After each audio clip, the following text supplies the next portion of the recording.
Hi, I'm Stu Kagan, and welcome to Born Scrappy, the podcast for scrap metal exporters and traders. Join me in conversation with some of the most experienced traders and operators that have helped shape this incredible industry. In today's episode, I'm joined by David Dodds.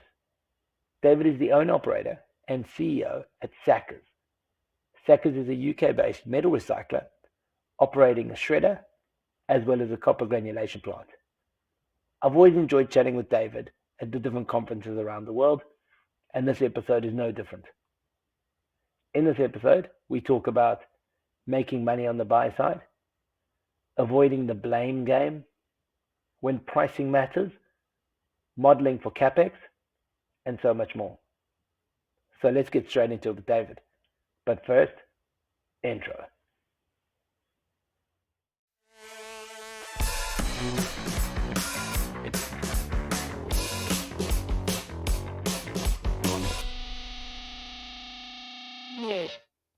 Hi, Dave. Welcome to Born Scrappy. How are you? Hey, Stu. Yeah, all good, mate. All good. How are you? Yeah, good, thanks. Did you notice that was my more professional voice, how I changed from chatting before, and then all of a sudden I realized I was like, oh, okay, hi, and welcome to Born Scrappy. I noticed that it wasn't your normal patter. Yeah, exactly. Dave, great to have you on the show. We last Likewise. chatted. Thanks for inviting me. Yeah, we last chatted in Kolkata. I think it was at the MRAI over a beer or Yes, two, and had a good chat correct. there. And that was Yeah. when I said, we're going to get you on. I want to hear some of these stories. Don't waste them all on me now. Let's record them all so we can all have a listen. So, yeah, this will be fun, Dave. So, thanks, man. I'll try to make it as interesting as I can, Stu. Yeah, you're a good man. I'm sure it will be.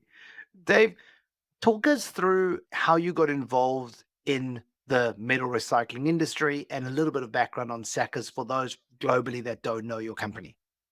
Sure. Okay. Yeah, it's very interesting. Well, very interesting to me, and hopefully to all the listeners. Yes. So when I left school, my dad was running a scrap business, and I didn't really know too much about it. And it was the sort of place I would go down on a Saturday to get wheels for my bike, mend, get the new wheels, get the chain, and build bikes from scrap. I had no idea what the business was about. Zero idea. All I knew, it was just free of cycling parts. So whenever my bike broke, that's where it was free of charge, and that's where I just went down and fixed all my bikes and didn't really give it a thought about what the business was. So when I was leaving school, I actually wanted to go into the RAF. So I went down to the local RAF station or local RAF office in Ipswich for a sort of a first interview. I think I'd be interested in it. What can you do? What's available? What sort of suits me? And came out of there, and I'll be absolutely frank with you, didn't go any further than that. I can't remember whether it was a thanks but no thanks, David, or a this is what you've got to do, come back in a couple of years when you've got some proper education behind you, when you've got a degree or something like that. I don't know. But it was a thanks but no thanks, see you later. So I went back to mum and dad and said, "Oh, okay, that didn't go so well." Dad, dad said, "Okay, well, come down and just work in the yard, just see how you." And I was a bit reluctant at first, but then I thought, bike bits, I can fill the shed up with bits for my bike, and I absolutely loved it from day one. The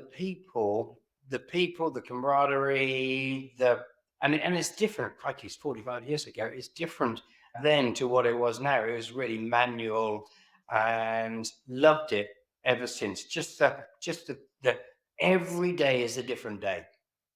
There, it just wasn't boring. I actually couldn't wait to get to work. So that's how I got into the scrap business. And then, of course, as a business, it's four generations, two of the Dodds family. So it's about 97 years old now as a company, coming up to its centenary in a few years' time. So it's got a fair bit of heritage around this name. Then going into the business, it was just go to work, have a load of fun, and on a Friday night, that's when your pay packet was in cash in an envelope with a proper receipt and all that. But I used to get my 17 quid for a 45-hour week, and wow, this is absolutely brilliant. Filled up my moped with petrol, and there was always a few pennies left over for a few beers with my mates. So absolutely perfect. I honestly, in the early days, I just treated it as a job. I didn't really know about the metals, although I was being taught. I didn't know how vast the opportunity would become. So got into it a bit more, got to know the metals, got to know the industry a bit more. And then when I was 18, so 2 years later, father packed me off to a aluminium ingot making company in Nottingham, a company called McIntyre's. Not there anymore as a business, although the JMC machinery company still runs. But I worked at McIntyre's in their ingot making department, their trading department, the non-ferrous shed, and the international department as well. That was probably the beginning of the eye-opener of actually going from little old Sackers, and then realized, wow, this is unbelievable. And I really, really got into it. I lived in the YMCA in the middle of Nottingham, and I'm guessing you've got YMCA's over in Nottingham, so Young Man's Christian Association. And it was a very strange place. However, it was full of really different people, and I met some really, really good friends. I was there for about a year and a half, and it was an eye opener and a real education, not just on the scrap side, but actually just being away from home at 18. And similar to the university, I'm not university educated, but my education has just come through the industry. That was the beginning of actually falling in love with this business and with this industry, and thinking, wow, there's some real opportunities. So I did my basic training, went back to the family business, went out on the road for 5 or 6 years, just looking after contracts, finding new business, and learned my people skills there. Some people may say you didn't learn very well. But I learned how to trade, learned how to get factory contracts and things like that, and just carried on that skill and carried on loving it even more. I genuinely, even now at 62, I genuinely love coming to work every day. I got that. When I sat with you in Kolkata, you told me that. And I was like, I'm sure you can hand over things, and we'll talk about your son being in the business. And I think you have a grandson now as well. So there could be a next generation of Dodds coming through as well, which is exciting. But it came through in our conversation that you still love it. You're not going anywhere. Like, you love chatting to people. You love trading every day. You don't want that taken away from you. No, that's true. And my wife would probably agree with that. She doesn't want me at home.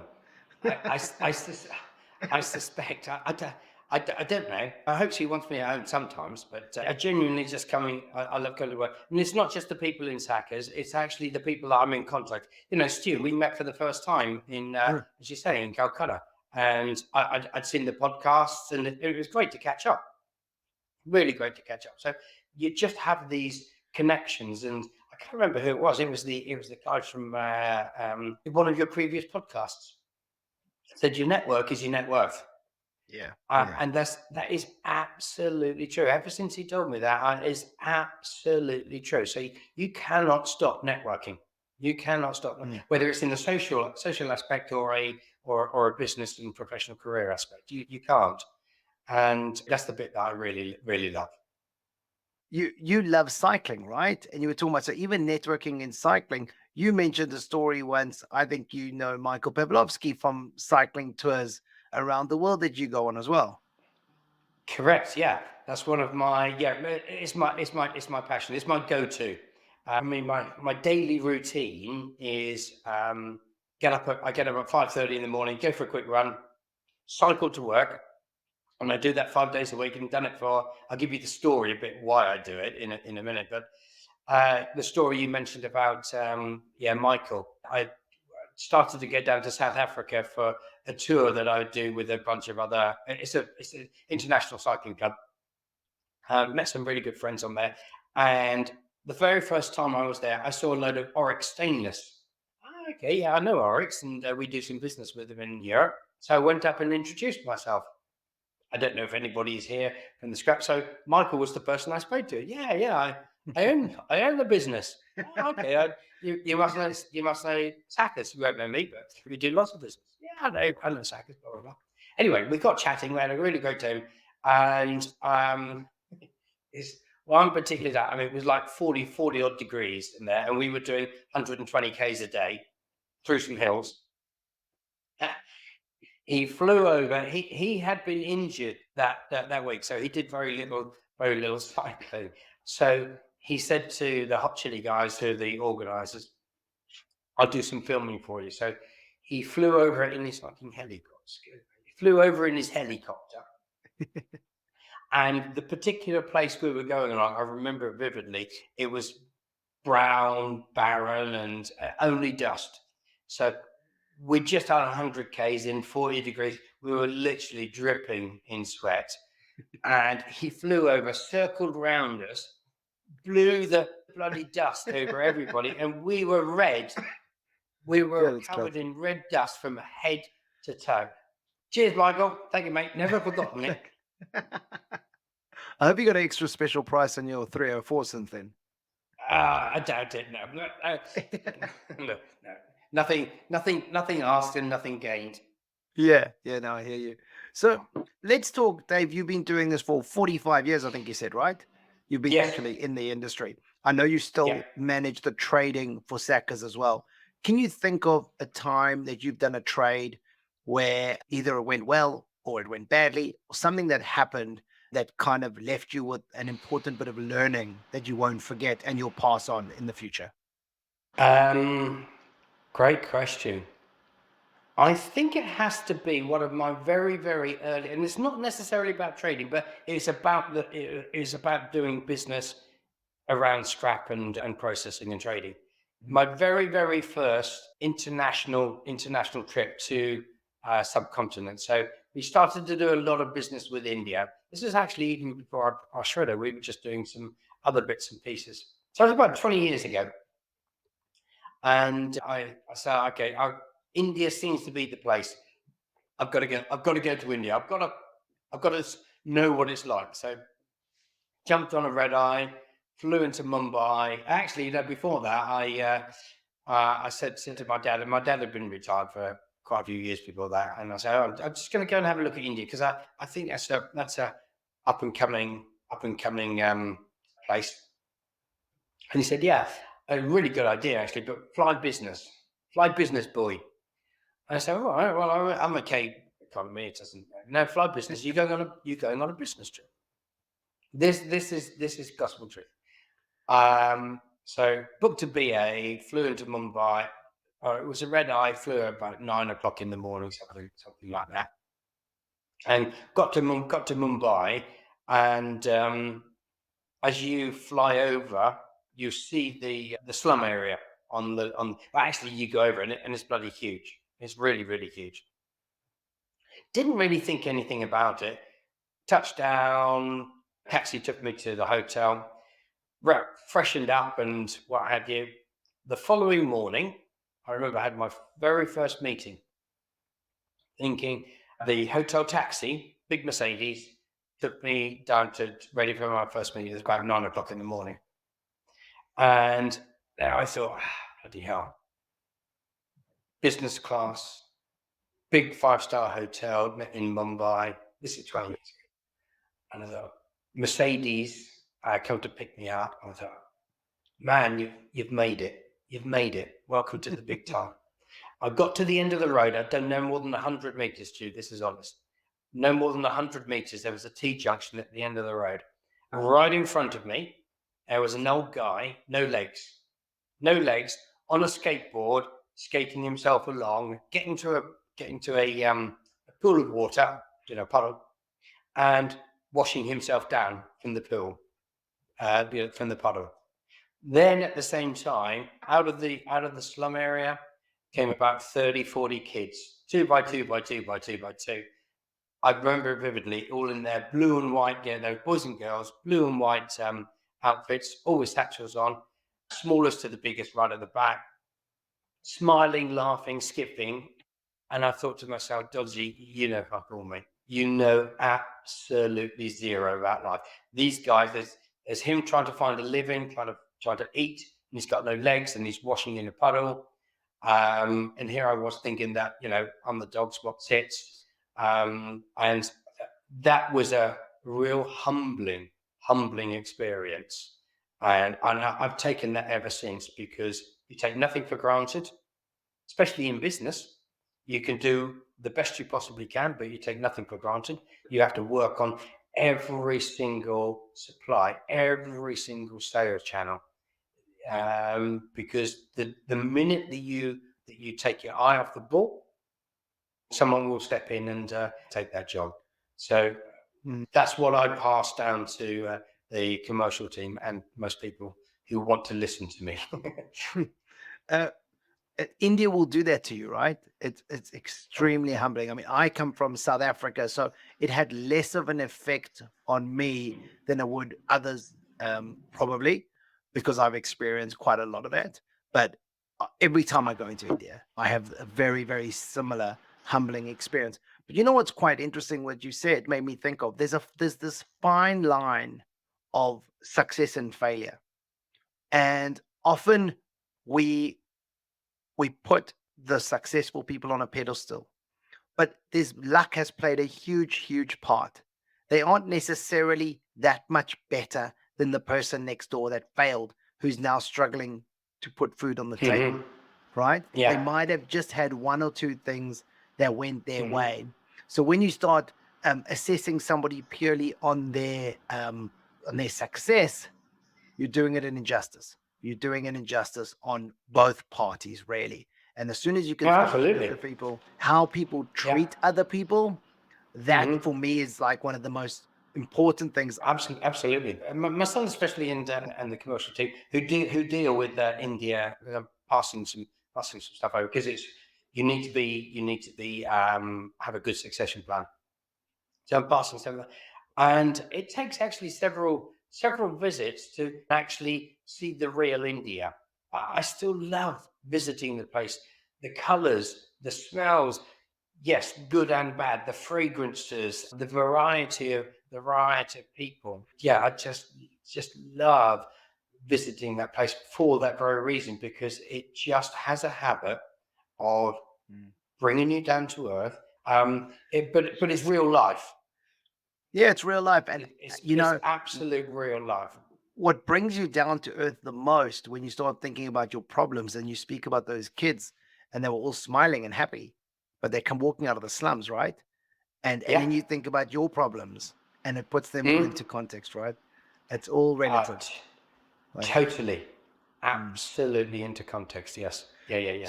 So let's understand, you've done a lot of sales into India, you do a lot of trading.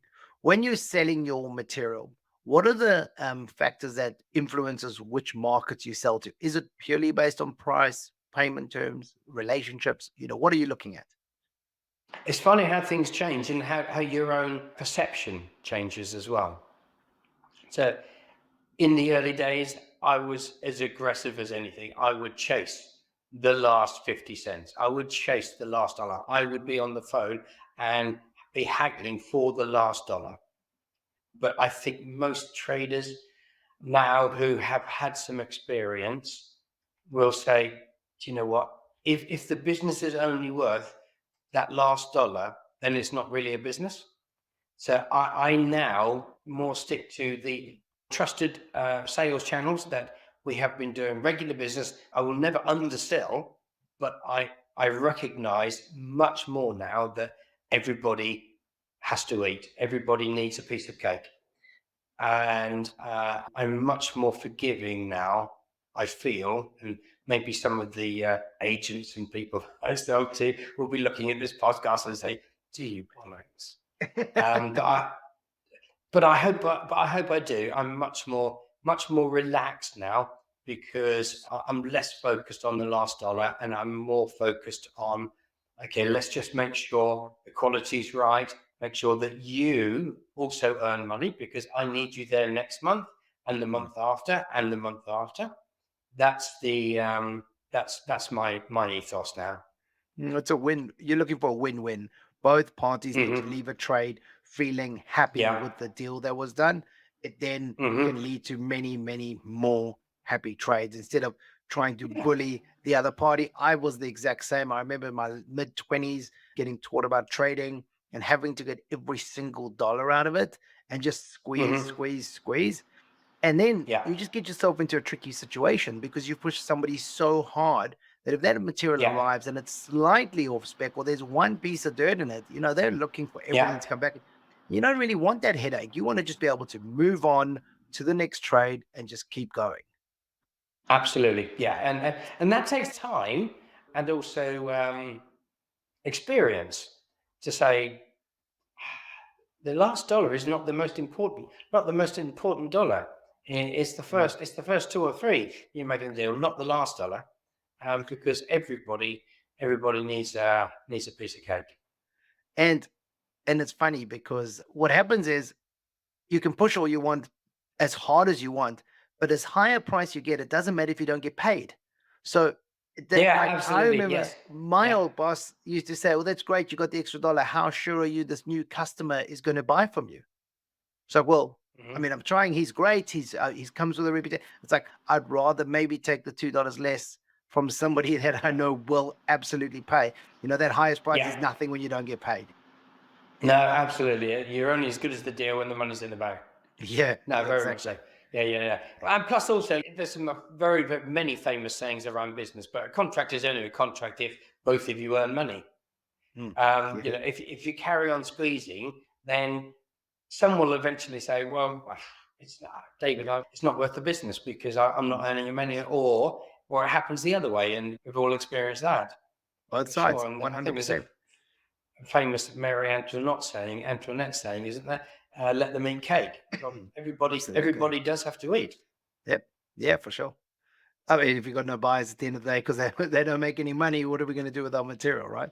So we, Absolutely. we Yeah, need them to be yeah, profitable for sure. yeah, yeah, Um, yeah. Sure. in order to sell this material, you guys do some decent volumes. How do you get it in the door? Like, what is your strategy when it comes to buying? I'm sure you've got a decent location. Have you got reps out on the road? Is it marketing? What do you do? So our main, in terms of our volume, our main production is through our shredder and also our cable granulation plant. As we're based in East Anglia, and I don't know if you know the geography of East Anglia, we're 12 miles from Felixstowe. So whilst our location for exporting is absolutely perfect, we effectively only have 180 degrees of our catchment area to work from because on our right hand side is the North Sea.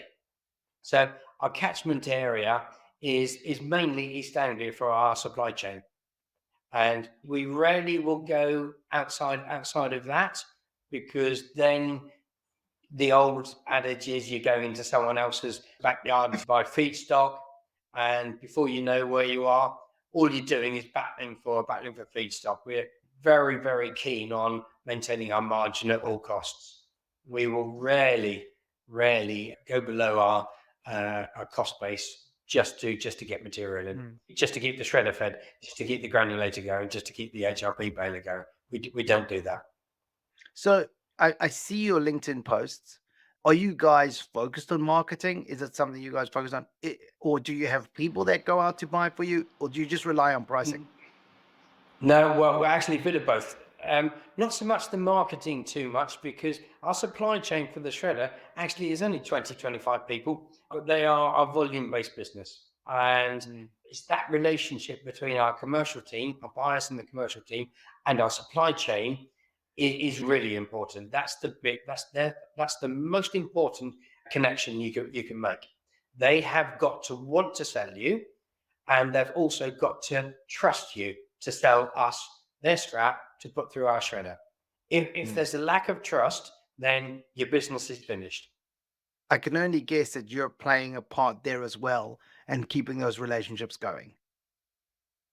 Yeah, I mean, certainly a lot of them have been matured in my time, but I play no part in the purchasing anymore. The commercial team are doing a great job in looking after all that. They have taken on every single part of our supply chain, That's almost awesome. exclusively, and that was the handover, that was the succession part Hmm. of the business, because we have to hand it over to the next generation at some point. Yeah, well, Uh, chatting to you in Kolkata, I wasn't sure if you were going to hand over the sales ever, but you mentioned earlier that you have started doing that too. Actually, the success of the business is maintained on being the best buyers, because selling is it's not the easy bit, but because the worldwide prices are so open nowadays, there isn't any surprises when it comes to clove, when it comes to cocoa, when it comes to honey, when it comes to birch cliff. There's not many surprises around the world, not many niche businesses that actually pay a much bigger premium. So it's understanding where products go to for the best value and just maturing that sales channel. But the real key is being the best buyer you possibly can. And that's where we totally focus on being the best buyer. Make sure that when we buy something, we know it. We've done a lot of KYC, and when it gets delivered, has it reached our expectations? And if that's, Mm, then great, on to the next deal. Great, on to the mm. next deal. That's the key to success. Yeah, so many people in the show talk about making the money at the scale. It's when you Yeah, buy it, it's not when you sell it. Of yeah, course, there's upgrading, all of that needs to be taken into account, but it's how much you yeah. buy it for. You can only squeeze the sales market by one or two pennies. Correct. Absolutely correct, Stu. Yeah, you can. Mm, There's very little movement in the sales. The big mm, movement is in the purchasing, 100%, absolutely. and also making sure that you know what you're buying. You've done a good KYC on all your supply chain, and you know instinctively what's going to be on that lorry when it comes in. Yeah, that's getting out there, That's right? that's That's your that's commercial imperative. team being in front of customers. Absolutely, getting out there, kicking the tires in the yard. Yeah. I remember someone saying the best fertilizer is the shit on is the shit on a farmer's boot, which means your business will grow if you're out in the yard, seeing what comes in and making sure that you don't lose any trade advantage by buying inferior material. Mm, yeah, 100%. So easy to make that mistake, though. Over the Yeah, phone, somebody offers you some material. You might not know them so well. You say, yeah, no problem. I'll pay you whatever special price. And it arrives and it's absolutely full of crap. And the guys in the yard yeah, tell you. And then the commercial guys, I've had the experience, the commercial guys try hide it because they've made the yeah, mistake. And then you all of a sudden you've yeah, got higher impurities through your shred. And it's just, yeah, it's just yeah. a big issue. Yeah, you've got to be Yeah, that's careful with right. that. That's right. Yeah, yeah, So, yeah. so And Dave, making sure all the processes, every single part of the process has to be accountable. well, this is what I wanted to ask you, right? So let's talk about data. Like you talking about succession, you talking about relying on your customer service guys, your commercial team to buy. There's got to be some sort of data. Do you just go with gut feel? I know you've been doing it for 45 years. What do you rely on to assess the performance of the business at any time?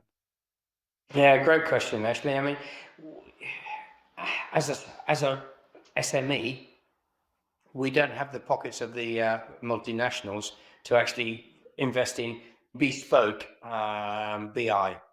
We just don't have that. So we have to rely on weigh scales on all our trucks, so all our JCBs, everything that takes material from somewhere to somewhere else. Everything gets weighed, and everything gets downloaded every night, and every morning at 9:30 on the next morning, every single person and our management team then delivers the numbers for the day before.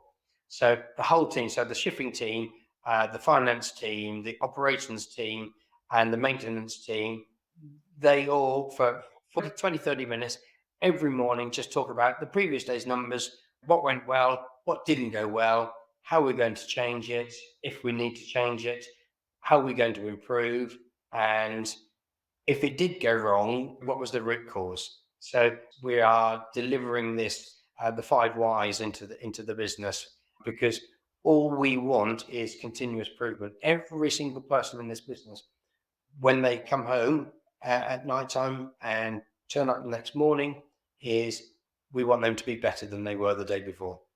And if everybody in our organization has that attitude, then the business has to be successful. Yeah, For everybody in it, everybody has the opportunity to move up. I love that. You spoke about not having the funds or having the size company to have the BI tools, but I think it's super powerful to get your guys in a room every single morning and talk about the previous day and what the blockers are for today or tomorrow, right? So how can we make sure we move forward every single day? Because otherwise, some people do it weekly, some people do it monthly. I love stand up, which is just every day. It doesn't have to be a long sit down meeting. It's everybody can stand around a table, whatever it is, for 15 minutes and just, this is how my division did. This is where I need help because today I'm going to struggle with such and such. Everybody in the room can straight away know what they've got, what they need to do to help. That's hugely powerful. And I think people don't do that. I think people rely on, let's say, for example, the data. Some people just take the ERP system straight from their weigh scales and they go, this is how much I bought yesterday. What should I do today? Maybe I should get hold of my commercial team. I'm talking about owner operators. They take it all upon themselves. But to actually put the managers of all the different departments in a room every single day, I think that's super powerful. Yeah. And it does work well. What we try to avoid is, and what we know doesn't work is pointy shouty. Pointy shouty doesn't work in today's Laying modern blame. management world. Laying blame. No need to lay blame. Yeah. 100%. Doesn't work. Doesn't work. So we like collective responsibility and collective accountability. Yeah, if someone's responsible for their numbers, we don't want to hide and we don't want to fudge. We want to know exactly what happened because collectively we want to put it right. Because we are only here for the business. As soon as you start blaming somebody, they start hiding. So if somebody comes into a meeting and Yes, absolutely. I didn't perform, but I don't want to say something because I'm going to get shouted at and, like you say, finger pointing. But if I know that I can come and say, yesterday my team didn't perform, I know that you're all going to help me, then it creates a very, very different situation in your management team. Totally. Yeah. Totally. Because we don't want to blame culture. Absolutely. You want a team that just moves forward together. But now you've obviously got a team, right? So now we talk about a management team. You got people sitting. What happens for you and what have your experiences been when somebody leaves? How are you keeping your people? Like I always like to ask different owner operators, it's not easy to find people in this industry in general. They're not coming out of university. Well, not yet. Hopefully in the next few years, we change the industry a little bit, but they're not at the moment. So how are you keeping your people? I think there's two parts to this one, Stu. Pre-COVID and post-COVID. So pre-COVID, our churn was 1%, something like that. It was really low. We rarely had people leave. COVID hit, and then all of a sudden, you probably heard this. Every lorry driver in the world suddenly could get better jobs, well-paid jobs, by doing something else. So every day, our transport manager would have a knock on the door, say, I need something. I've been offered this. Yeah. So as a business, we just got together and said, look, this is going to be painful. We do know that we've got to do something about it. So we basically just wrote a check and said, look, okay, this is the new rates. And we managed to retain majority of them, but I would imagine, honestly, maybe 30% found in that period when the labor rates just went skyrocketing. We couldn't afford to follow that. So look, I'm sorry, I can't match. You'll have to go. A few of them actually even come back since, realizing there was just a short window of opportunity. And we don't blame anybody. Everyone's got to feed their kids, right? And pay their mortgages. So I don't blame anybody at all.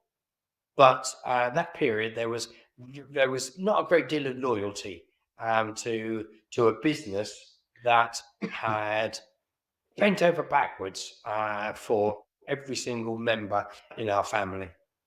Post-COVID, yes, that has been a challenge. Not necessarily senior staff, but supervisory and below.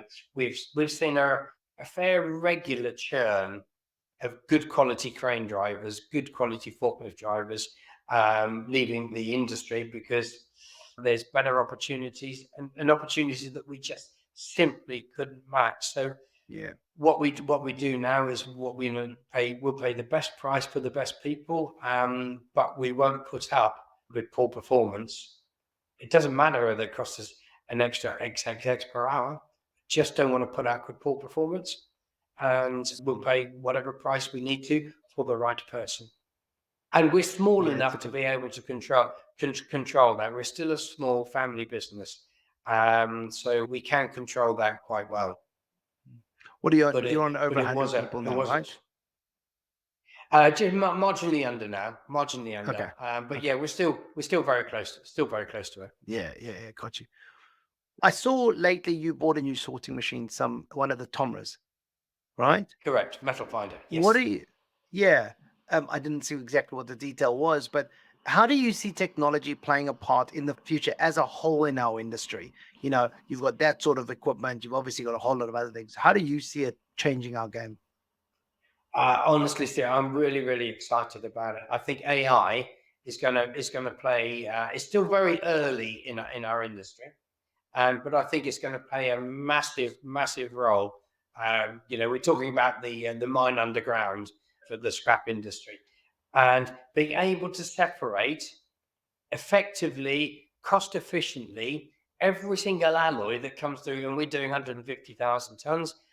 Every single alloy that comes through our gates, to be able to effectively to sort it into individual alloys, that's a game changer. I think that we're a few years away from it, but when it does happen, I read a great report, Stu, during the week on Fast Markets about some blast furnaces now in Europe and now consuming low copper, so low res steel frame in replacement of DRI because they think it's the better feed, but the alloy has to be really specific. So we start getting into things like that, then all of a sudden the mining of the ore to make the DRI is becoming, a real old thing. And why would you have to do it when we as an industry can make our product just that little bit better to cut a chain out, to go directly to the primary source to make the best possible product, because it's all added value to us. And that, I think the AI part of that industry is going to be super exciting. Yeah, AI has got so many opportunities. Yeah. I don't want to go into some of the things that have been spoken about on this podcast.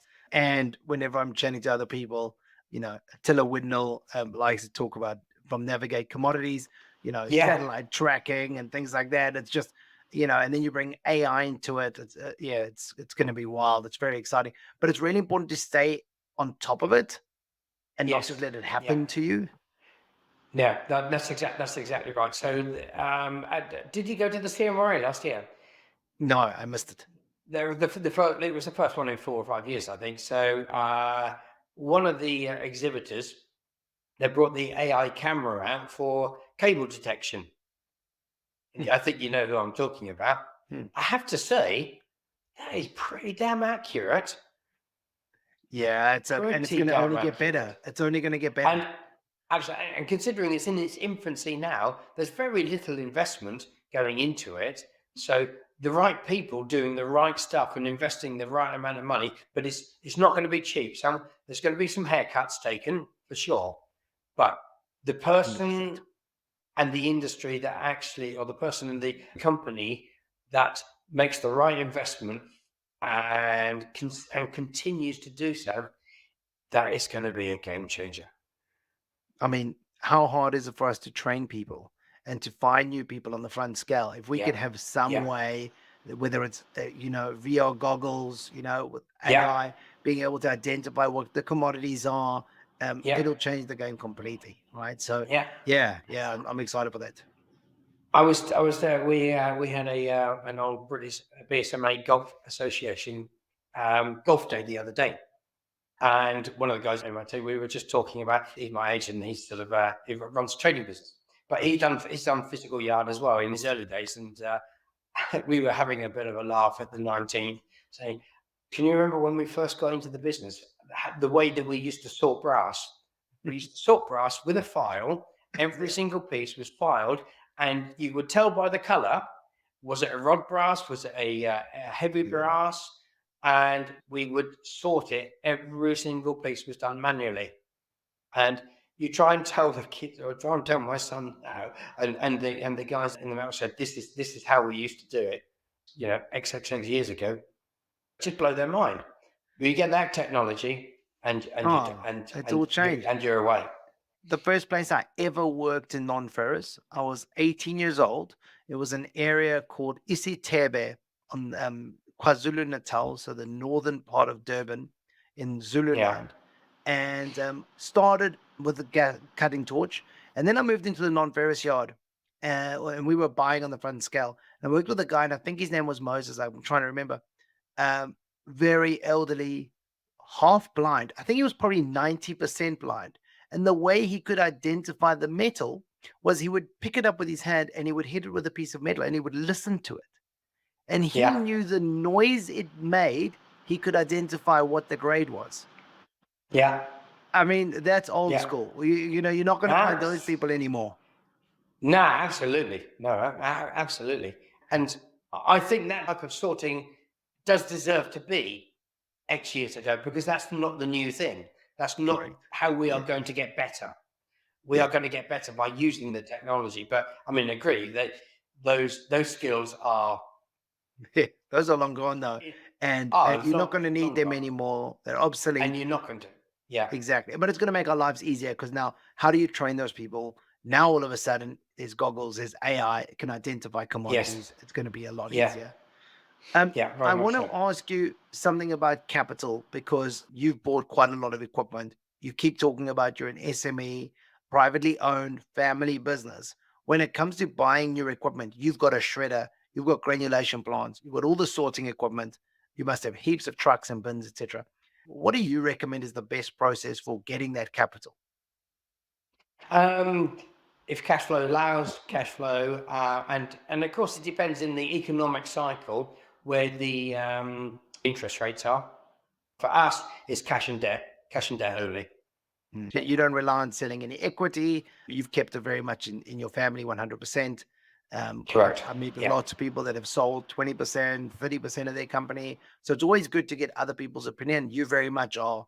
Utilize your own cash, loan to value ratios, make sure that you can get the rest of the debt from the bank, make sure it's manageable, make sure the interest rate is manageable, plan for a rainy day, right? Yeah. We model again when we're doing a capex. Model it once, model it again. Okay, does it still fit? Yeah, okay. But once we've made the decision, we go. Yeah, that's awesome. Before we go, I need to ask you, who would you like to see on Born Scrappy next? My immediate reaction would be any of the old stalwarts in the business, just to have their take on what it was. But then you got the up and coming guys as well. Don't be afraid to throw out some names. If you could mention 2 or 3 of these people you're talking about. I think some very interesting people like Jason Ripley is a good example. Family business, very much like us. Richard Ripley down in the UK. He was one of the first people in the UK to put in loops technology for his aluminium sorting. Very good friend of mine. Great business. He would be very interesting person to get on. And then you got the other young guys such as Leo Lehman, good example. Know his father really well, Lehman Brothers, in London, Essex. They've just put in Libs to do some aluminium sorting. Super intelligent, lovely guy. I would. They're 2 guys that I would consider. Yeah, cool. They would be able to tell a story. Yeah, fantastic. That's awesome.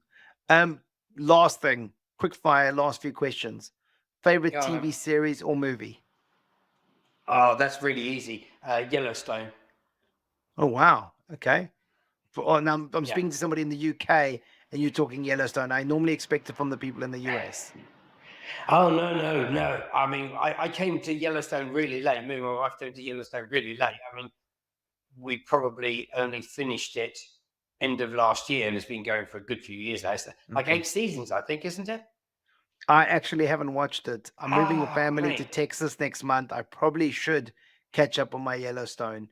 Uh, Yeah, absolutely. It's phenomenal. It's a great. yeah. It's a in terms of a book, it's a page turner. You won't be able to Okay. put it down.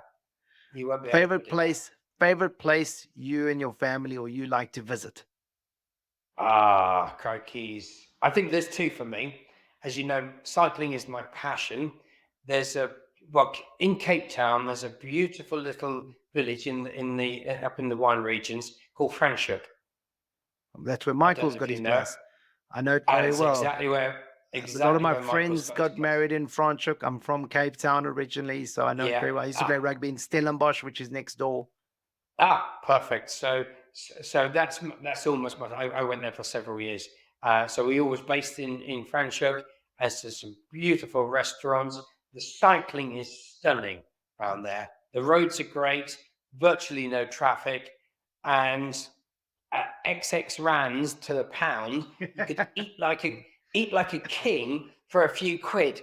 It was You really do eat like a perfect. king, right? Franschhoek, the restaurants are Oh, incredible. Some of the best in the world. The wine well, is the only incredible. oh, the wine's incredible, but the only thing that I can't get quite used to is you South Africans just don't like vegetables. You, you, We do. We eat chicken. yeah, it's just the meat's that thick. It's beautiful meat, but it's like a kilo of steak comes out, and there's like a head of broccoli and one That's carrot. garnish. That's garnish, mate. It's not to eat. They move it from plate to plate. No one actually eats that. Yeah. So What's your? that's my Oh, you go-to. said two. Uh, Yeah, you said two, yeah, right? yeah. Number two with my wife is the relaxation place is Lindos. Lindos in Greece and in Oh Rhodes, wow. Island of Rhodes. It's just the most stunning, very tiny little village. Not many people know about it, but it's beautiful. Great restaurants, lovely Food must quiet be beach. great. Yeah, food must be Ah, food awesome. is yeah, Mediterranean food is perfect. Oh, Yeah. So absolutely. they're my two go-tos. Got you. Favorite book? Favorite book. I probably won't be able to pin it down to the favorite book, but I like a particular author, John Le Carre. He's Okay. an old classic 1960s, 1970s spy master. Back in the Cold War, he does great writing. Love his Awesome. books. And last thing people love in our industry, quotes. Have you got a favorite quote that you use? Yeah, pretty much so. Up and down our stairs in both offices, we have lots of little quotes that everybody can see on every day. So at some point it will drop in. But my most favourite one is success isn't final, failure isn't fatal. It's the courage to carry on that's successful. That's amazing. On Yeah, that note, that's the fantastic. quote that I think about. Amazing way to end this. Dodsy, that was fun. Really, really enjoyed it. Thanks so much for being on Born Scrappy. No worries, Stu. Thank you very much for the invite. Do appreciate it. Thank you, mate. Cheers.